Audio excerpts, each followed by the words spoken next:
Break down the 5x5 vial of CJC 1295 and ipamorelin. Nobody else has broken down this vial this way or accurately explained the 5x5 vial, so I'm just going to do it today.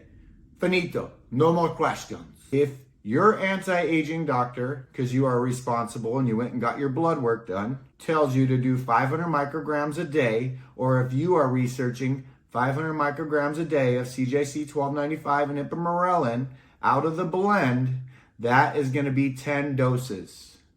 10 doses. If your anti-aging doctor has you on 250 micrograms a day, or if you are researching 250 micrograms a day, that is going to be 20 doses in that 5x5 vial. Gosh damn man, this guy finally explained it.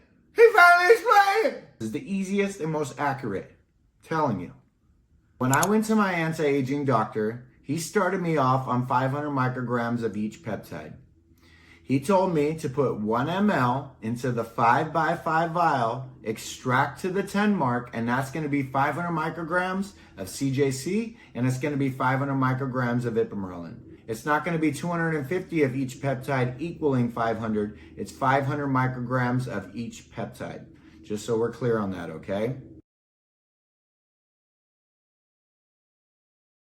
I started off doing 500 micrograms, getting incredible benefits. I felt great. I heard that you can split the dosage and do 250 in the morning and 250 in the evening. So I wanted to try this protocol. If I only put 1 ml into the 5x5 vial and want to extract 250, it's going to tell me to pull to the 5 mark. That doesn't make for accurate and easy extraction. So the best thing we can do is add 2 ml. Now the 10 mark is going to be 250 micrograms, which it's really easy to pull to as opposed to the 5. And so you can split your dosage. You can do 250 micrograms in the morning, 250 micrograms in the evening, pulling to that 10 mark. Let's just say you want to do one big 500 microgram dose. Then you can just pull to the 20 mark, and that's going to be 500 micrograms of each peptide. What's the one thing we know about peptides? They're very fragile. Because every single time that you put the water in, you have to be very, very delicate so that way you don't ruin the peptides. I do get a lot of questions on this. People want to put 3 ml, they want to put 4 ml. Let's just say you want to put 3 ml, okay? Because you heard this is what you're supposed to do. If you put 3 ml into this 5x5 vial, then you're going to be pulling to the 30 mark for your 500 micrograms, and you're going to have to get to the 15 mark, which isn't accurate, to do your 250. Let's say you put in 4 ml. Now you're just extracting more water. You're not extracting more peptides. You don't get more peptides the more water you add. The more chance you have of ruining the potency of your peptide is what happened. But let me just tell you, if you are researching 500 micrograms a day, or if your anti-aging doctor has you on 500 micrograms a day, I would strongly suggest just putting in 1 ml.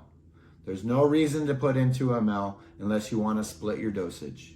And people are going to tell you otherwise, that's fine, but this is the easiest, most quickest, and accurate way to do the 5x5 vial. You can add more water. It's no problem.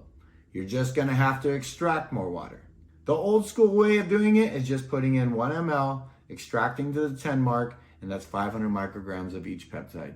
This is very important. Why you fast for at least 2 hours before you do your injection after you eat is because your insulin levels are going to fight for the same receptor sites as the peptides or the growth hormone.